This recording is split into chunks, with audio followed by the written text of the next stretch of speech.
Warning, the following podcast is intended for mature audiences only. Listener discretion is advised. If you are sensitive to any content or subject matter in films, I recommend looking up this film on doesthedogdie.com. It is a user-based database of extensive content warnings for pretty much every film you can think of. It basically gives you a heads up to all the potentially triggering topics a movie might have. Check it out and take care of yourself.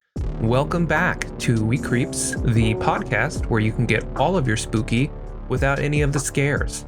I am your host, Evan Exhumed, and every week I provide an in-depth summary, review, and trivia for the latest horror releases, classics, and some weird ones you probably never heard of. This episode is a big deal because this marks the 1-year anniversary that I began We Creeps. It's been a pretty trippy year, I gotta say, and none of it could be possible without you guys, so just wanted to start this off by saying thank you. And thank you to my patrons and the people who have continued to support me and push me to keep dropping these episodes and engaging with you guys. Also, don't forget, I am doing a sweepstakes, or a giveaway rather, and you can win the Blu-ray Collector's Edition of Midsommar. It comes with a bunch of cool art, a really cool looking Blu-ray disc, and in addition, you can win a We Creeps t-shirt along with that. So you get a Blu-ray Collector's Edition and a t-shirt. So make sure you enter, follow the instructions on the Instagram, which will be linked. So with that out of the way, let's go ahead and get you introduced to the movie that we're going to be doing today, which is Midsommar, directed and written by Ari Aster. I chose this movie because it was the inspiration for We Creeps. I was working in my desk job and I had heard about this film that was going to be coming out by the guy who did Hereditary, and I was so curious about the premise, the whole cult vibes, the trailer. I didn't have time to go see it in theaters or anything, and the Wikipedia description was really lacking, and I ended up finding the script. And I read through the entire script, the whole screenplay, and I was just so entranced by this movie. So before I even had seen it, I had just read it and imagined everything. It was just like reading like a really good horror story. And I just needed to talk to somebody about it. So I told my partners about it. And I spent like 30 minutes just detailing everything that I had read secondhand. And they were like, what? And asking questions and, me explaining what was happening. And, I think one of them said, hey, this would be a really good idea for like a podcast or something. It would be funny to have somebody like telling you about these movies. Cause like, I don't really like horror and it's something I usually end up looking up, and it just gave me this idea. So a year later, I finally got it together and started this podcast. So that is the reason that you're sitting here today listening to my beautiful voice telling you about unspeakable acts committed by man, extraterrestrial, demon, whatever. That's why we're here. And one thing I wanted to talk about was just kind of where I want to take this show. And eventually I would like to have guests once the show has gotten a little more traction, so that way people are more likely to come on to it. Just interviewing, I think, indie directors would be really cool. People with smaller films, a little bit more of a smaller following. And I think it would be great to also do a little bit of streaming horror games and being the person that plays them for you and comments on them to make you feel a little bit less spooked. So those are just some things that I've been thinking about and wanting to put some energy towards. But for now, I'm just going to be focusing mainly on the podcast. I do work full time, have a family, have partners, but maybe someday, maybe if I get 100 more patrons, I can just quit and then do this for a living, which would be cool. I, again, just want to thank you for being a part of it. So with that said, let's get started to the actual episode.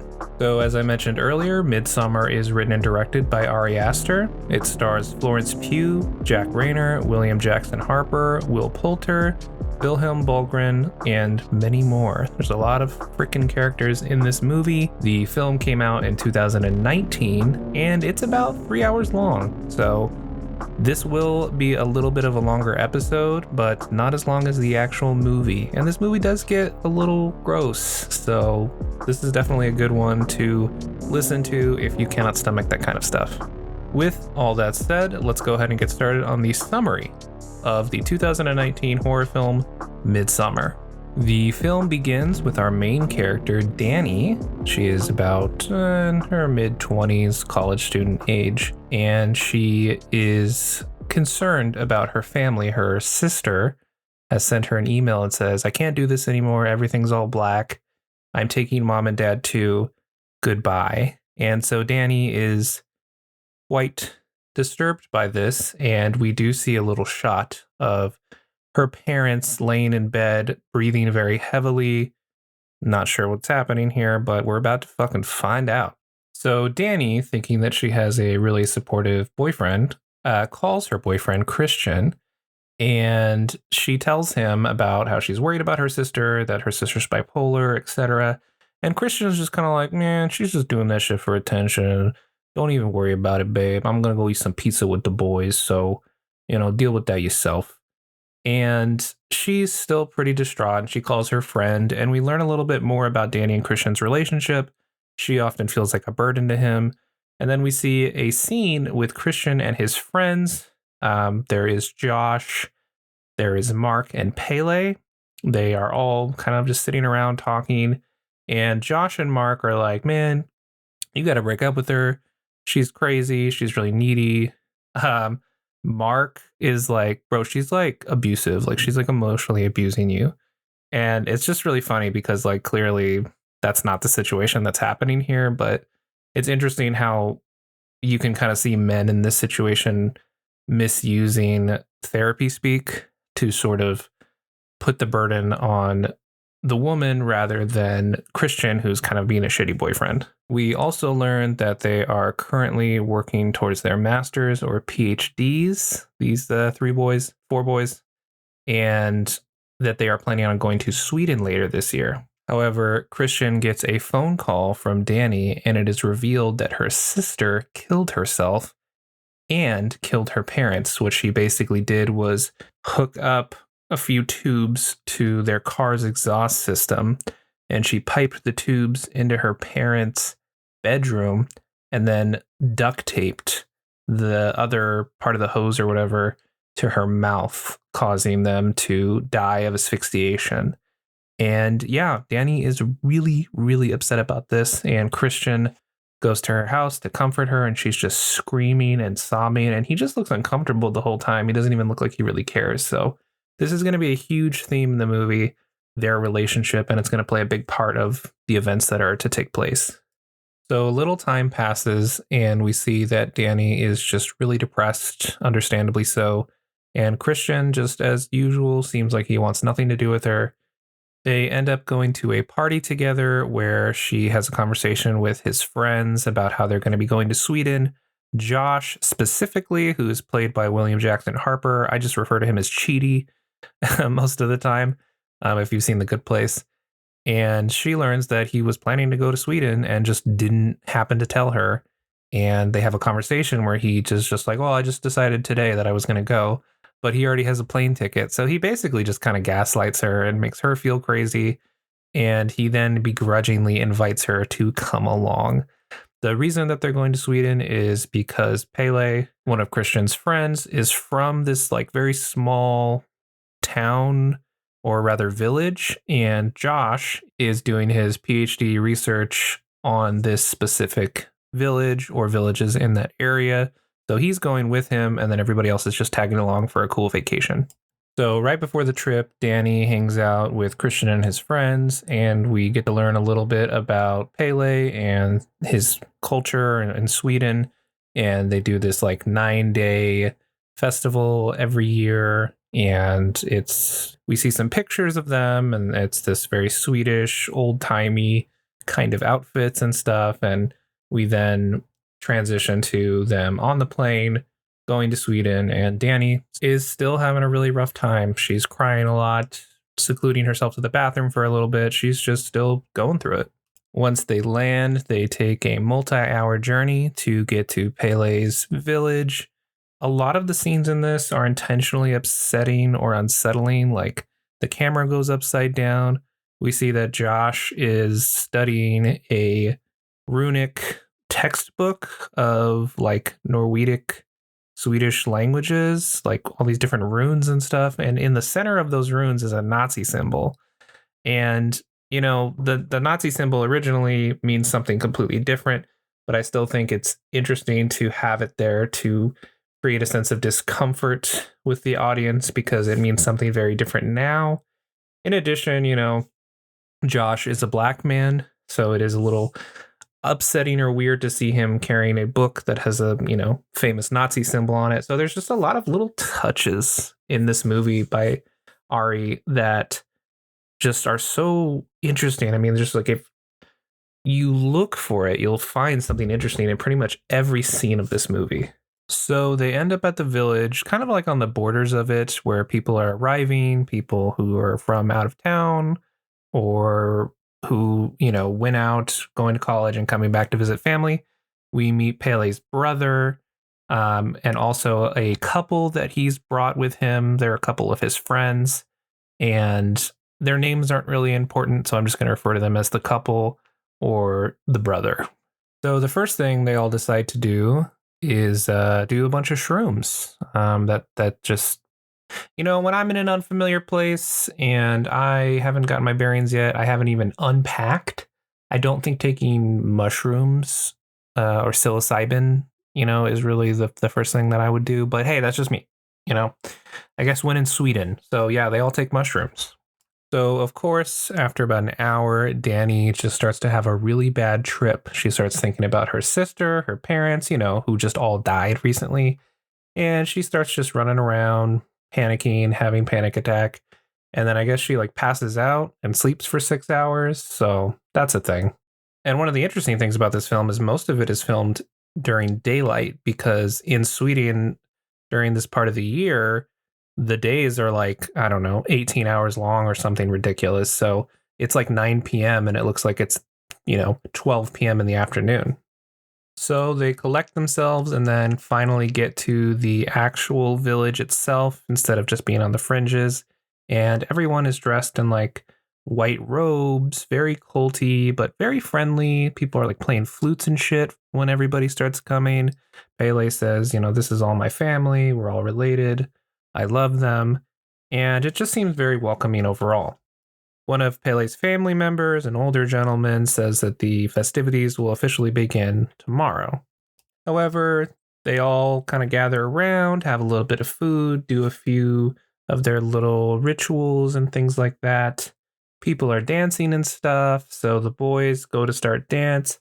Pele stays behind with Dani and gives her a picture that he drew of her, and he says, "Hey, happy birthday." So he remembers her birthday, but her boyfriend does not. And she starts making excuses for him, and it's just oh, I forgot to remind him and stuff. And Pele sort of looks at her and just kind of cocks his head and says, okay, that's the way you want to explain his behavior. All right." So they settle in a giant cabin thing where everybody gets their own little bed, but it's all in just one room. We see some really cool artwork and stuff on the cabin, and there's also a bunch of pictures of women, and Pele informs them that that is the May Queen who is chosen every year on the festival, etc., and how they're going to be present for that. So it's a dance competition or something random. Christian does end up saying happy birthday to Dani in this moment, but does admit that he completely forgot. So again, Christian's not looking so great here. We also learned that the people in Pele's village go through these life cycles. 0 through 18, you're a child. 18 through 36, you go on a pilgrimage. You go live in some other country and live there for a while. Then 36 to 54, you are a laborer. So you move back to the village and you work on the farms or whatever. And from 54 to 72, you're a mentor. And Dani's what happens after 72? And Pele kind of jokingly puts his palm across his neck, you're dead. And this is going to come up later. The next day, they have some kind of meal, breakfast, lunch, I don't know, because, the time with the lighting is so fucked. And there are two old people who seem to be dressed in different garbs. They seem to be the kind of the focus of the dinner. And then shortly after that, they are picked up in these special chairs, and they're taken to a mountain cliff ravine thing. And so Dani and Christian Josh and Pele all follow to witness what's gonna go down. So the old people end up at the top of the cliff while everyone else is in the ravine area, and everyone's just kind of staring up, and there's some chanting and some reading from a religious book. And suddenly the old lady just jumps off the cliff and slams headfirst into a fucking rock, dying immediately. And of course, the Americans, or people who are not from this Swedish village, are pretty upset, including Dani. And the couple that Pele's brother brought is like freaking out and cursing at him. And just no one decided to tell them that this was going to happen. And this is intentional. And it will make more sense later why it was intentional that they didn't tell them. But yeah, part of their life cycle is when they reach 72 years old, they willfully kill themselves by jumping off of a fucking cliff, I guess, to just get ahead of the game, I guess. They don't want to get so old that they're sick and dying and living a miserable life. So they just, I guess, set the age at 72. You're 72, no matter what's going on in your life, you just kill yourself. So that is the custom of Pele's people. Dani, of course, still very upset about this. When they head back to the main area of the village, she goes off by herself and just kind of breaks down and begins sobbing.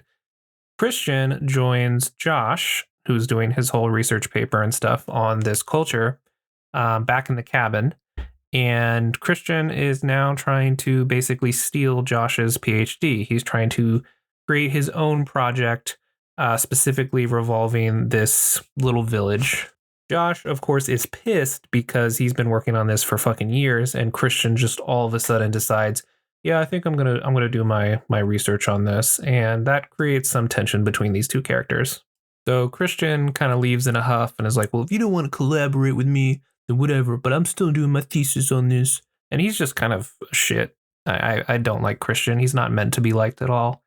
And so Christian goes outside and ends up meeting Maya, and she's kind of like a 16 to 17-year-old girl who's been kind of checking him out throughout the movie, and so that's important, and it will come up later. Josh ends up ranting to Pele about this, about Christian being a leech, stealing from his research, and he then asks Pele if he can get access to some of the more, sacred objects, like the book they were reading from while that person jumped off the cliff, or those people jumped off the cliff. And Pele's like, okay, I'll try to see what they say, but the elders are probably not going to like it. And from there, Pele ends up going to talk to Dani, who is still really upset about, watching two people jump off a cliff and die.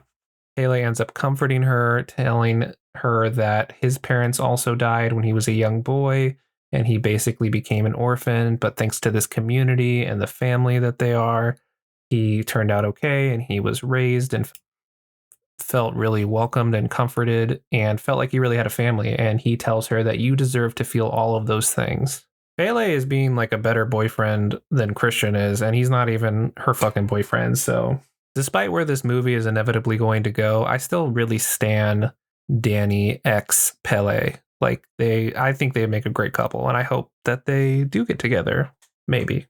So later that night, they're invited to another ceremony, which takes place at a little river. They are giving a tree to like the river goddess or something, and they make a joke that like, oh, the river goddess is still hungry, we should give it something else. And this like 10-year-old girl volunteers and has like this weird garb on, and they're like, okay, we're gonna throw you in the river. And they put a rock on top of her and like chain her to the rock, and it looks like they're gonna throw her in. And Dani gets real fucking upset about that and tells them to stop. And then everyone starts yelling at her because obviously she's just some American who doesn't get what they're doing. But I guess they were never actually going to throw her in the river. It was just to like show that she was brave or something. And so they don't put her in the river, but her and Christian have an argument. And Christian ends up saying that like he's like upset with Dani for like wanting to leave, and they get into a fight about their relationship. And Christian says that like every time she does a nice thing for him, it's putting him in her debt. So like one time she like got him flowers just because, and he feels that's manipulative because then he has to go do something back. And Christian is just like a horrible fucking boyfriend. And you won't actually see this scene in the theatrical version. The director's cut, which is the one that I'm reviewing right now and discussing, has this scene in it. And I feel like it's so poignant. And I mean, it just shows how much of an asshole Christian is, really, and how Dani is just really struggling to manage this relationship. So after having some nightmares, the next day comes and Josh is talking to Pele about getting to look at some of the books and, different history and documents and stuff that the village has. And Pele is able to help him out, says that the elders are going to allow it. And while this is happening, Mark, the guy we haven't really talked about that much, he's kind of an asshole too. They're all assholes, really. But Mark, one of Christian's friends, goes to pee, and he ends up peeing on this fucking sacred dead tree where they put the ashes of their ancestors on. And so everyone freaks out at him. This one guy in particular, whose name I don't know or remember, but yeah, this one bigger guy gets really upset about it, falls to the ground, sobbing. And yeah, he basically just pissed on these people's graves. We also learned that Josh found a weird little rune thing under Christian's bed that was put there by Maya, the 15-year-old girl that they met earlier. And Pele informs them that she just reached like age of consent, basically, which is, I guess, 16 for his culture. So that's, again, unfortunately going to come up. We also see a short scene of the couple that one of the other villagers brought, and they have been separated. Apparently, the boyfriend went to go to the train station to leave because they're like, fuck this.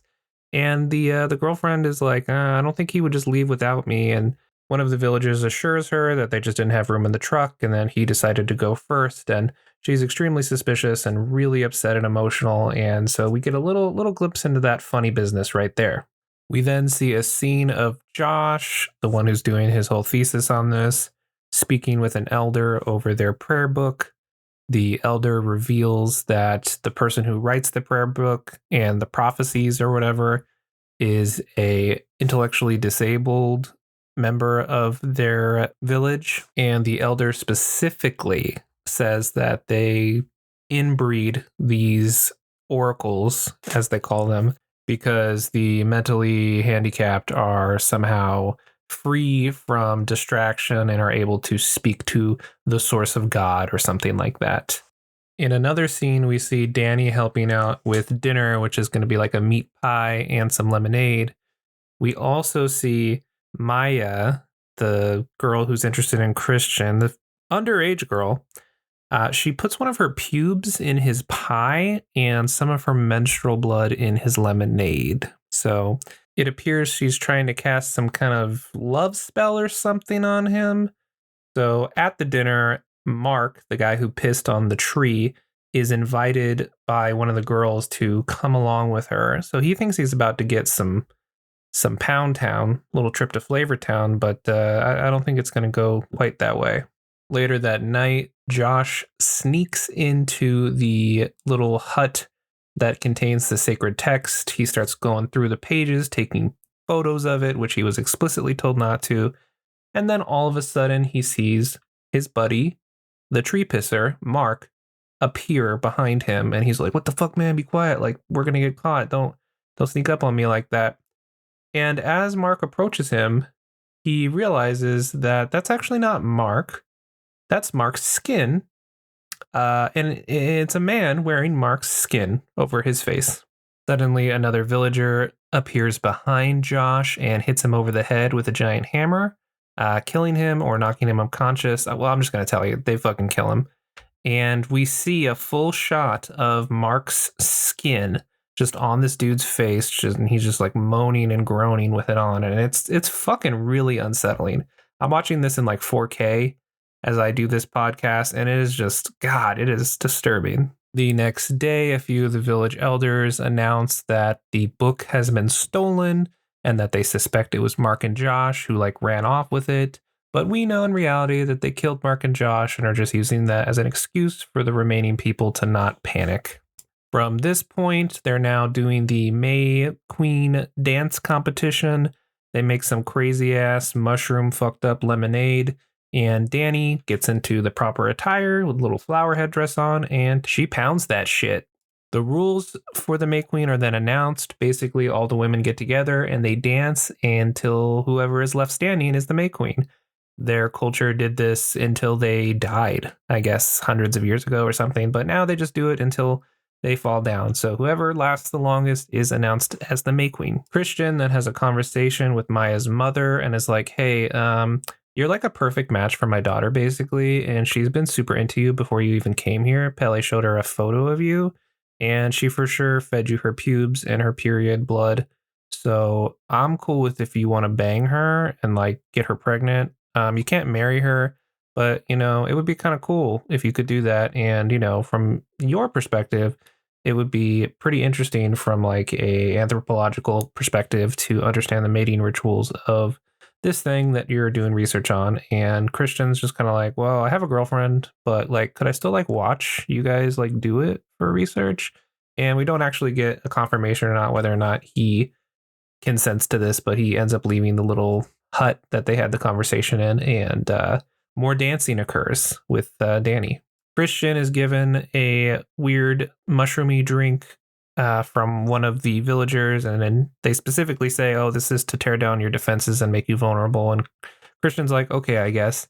And Dani ends up winning the Mayflower Queen competition. She's the last one dancing, and they all celebrate her and put a really nice flower crown on her head. They put her on this like wooden throne thing, and they celebrate her and carry her to this long table with food, and it's like a celebration, and they're all looking at her and just showing her love. And many of the people are saying, you're our sister now, you're part of the family. And I mean, if this is a cult, which it is at this point, if you haven't figured it out, they are indoctrinating the shit out of her. So then some of the villagers put some petals out and lure Christian to this like barn thing and undress him and put him in like a ceremonial robe. They give him some more drugs, and they're like, hey, Maya's here and we want you to bang her, and you're super high and you don't really know how to say no, and we're just going to force you into this. This is some extremely dubious consent or non-consent that's happening here. So then Christian walks into this room, and Maya is just like on a bed of flowers, naked. There's like 8 older women just naked, holding each other side by side, singing. And so he goes up to her and they start having sex, and mid-sex her mom like holds her hand and like hugs her, and it's just very uncomfortable, especially knowing that the character is supposed to be 16.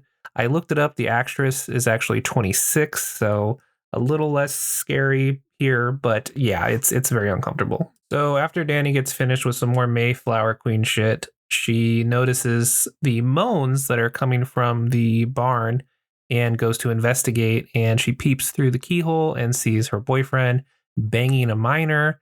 And of course, this upsets her. She begins to sob, dry heaving, and many of the women in the village come and surround her, and they hug her, and they actually copy the crying and screaming that she's doing, which is part of their custom of grieving with each other and matching that tone and showing empathy. And she actually seems to feel comforted by this. We would then return back to Christian, who finishes and feels he gets some post-nut clarity, and he backs out and starts running away naked, and he runs around the whole village and notices that his buddy Josh, or his leg, has been buried in the ground. And then he runs into a chicken coop and sees that the boyfriend of that couple that went missing is like, his back's like completely cut open, and he's like hung from the chicken coop, and the chickens are like eating him, and his lungs are like used as like wings for like a visual, it's like symbolic or something, and the lungs are still moving. So I think that implies that he's still alive, and it's super fucked. Then he's ambushed by some villagers who spray a powder in his face that causes him to be completely paralyzed. He then wakes up and is informed that the May Queen is going to choose between a villager and him on whether or not to be part of the yearly sacrifice. And of course, she picks Christian, and they explain that basically they lure outsiders to come in, they kill them, and then they make a sacrifice to the source, to their gods, in order to, bring new life, help with the cycle of living, and to just, have good luck for the next year. We then see this big yellow barn house thing that we saw in the very beginning that Pele told them that they weren't allowed to go into. And we see all the victims, all the people who were killed and brutalized, being wheelbarrowed into this thing. We then see a bear that is being carved out of all its intestines and being skinned. And we see Christian being put into the skin of the bear. They make him basically like a furry suit with real bear. And he is then placed in the center of this large barn, the big yellow triangle barn. And there are 2 villagers who also volunteer to be part of this sacrifice. They are given some kind of balm so that they don't feel pain. It's like a drug. And then the whole barn is lit on fire while Christian is there alive, paralyzed. I'm not sure if he can feel pain or not, but he looks really scared in his eyes. So yeah, we watched the 3 living people and a bunch of dead bodies all get consumed by the fire. The 2 living people begin to scream, maybe out of fear, maybe out of pain. I don't know. They took some weird stuff. Maybe it didn't actually do anything. And as this thing is burning, all of the people outside of it, the villagers, are all screaming and crying in pain to show empathy towards those suffering and making a sacrifice for the greater good, for God, for this cult. And as we see Dani one final last time, covered in flowers, she is the May Queen. She's looking distressed, but she gets this sense of clarity and this calmness as she looks at the burning barn and just smiles like she's finally home, like she's finally found happiness. And then the movie fucking ends. Pretty wild movie. This episode actually ended up being a little bit shorter than I had anticipated because most of this film is just a lot of vibes. I mean, there's stuff that happens, but not a ton. And despite it being like 3 hours long, it's just, God, it's such a good movie. The visuals are insane. If you can stomach a little bit of gore, I highly recommend it. It's one of my favorites. And again, the inspiration for this podcast. I think that watching this as many times as I have, I always notice something new. Ari Aster as a director and a writer, I mean, he just is so dedicated to little details. And at many points in making this episode, I paused and looked at things that were going on in the background and little symbols and references. And there's just so much to it. So definitely recommend this one if you can stomach it. If not, I hope you enjoyed this episode. Now it's time for Trick or Trivia. I said, oh, jump scare.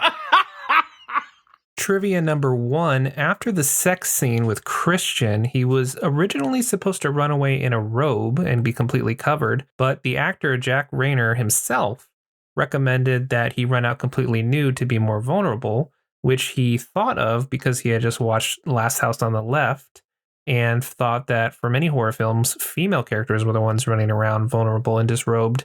And he thought that it would be a good idea to kind of switch it up and have the men be the ones that are running around vulnerable. Trivia number 2, apparently when the film was released in Sweden, rather than scaring the shit out of everybody, many audience members and fans laughed.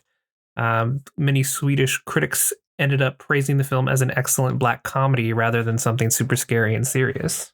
Trivia number 3, Simon, the boyfriend that is in the chicken coop, his death was actually based on Viking ritualized execution method called Blood Eagle, where the victim is basically put into a prone position and their ribs are severed from their spine with a sharp tool, and then their lungs pulled out through the opening to create like a pair of wings. this was done as a warning sign and also an extremely painful way to torture someone and kill them. So yeah, not the best way to die, definitely. And that's all I have for you for Trick or Trivia. Join us again next week for more. Well, hello, Mr. Fancy Pants. Thanks so much for getting to the end of this episode. You can support me directly by following me on Twitter, Instagram, all my other socials. My TikTok has been doing pretty good. Been making a lot of funny little We Creeps memes and horror memes. So go ahead and check that out. It's really fun. And if you want to support the show, help me pay for my recording equipment or my software, you can do that by signing up for my Patreon. You get episodes a day early typically. And we also have merch. So if you want to go to WeCreeps.com, you can find the merch link to TeePublic. All sorts of sizes and shapes, different color variations of the logo. And their customer support is amazing, so go ahead and check that out if you want to help the podcast or just, want some cool merch. With all of this, everything that I've said, I just want to say again, thank you so much for tuning in every week if you do, for tuning in sometimes, maybe once in a while, but just thank you so much for listening to the show, for supporting me, and being here. I love doing this podcast and I couldn't do it without you. So happy 1-year anniversary. I hope we have many more years to come. I'll never forget all of my friends, my family, my fans, the people who have reached out to me and told me how much they love it, given me good reviews. All of those things I'm never going to forget. And what I want you to do at this point, and what you've been doing for this whole year, is never forgetting to stay spooky out there.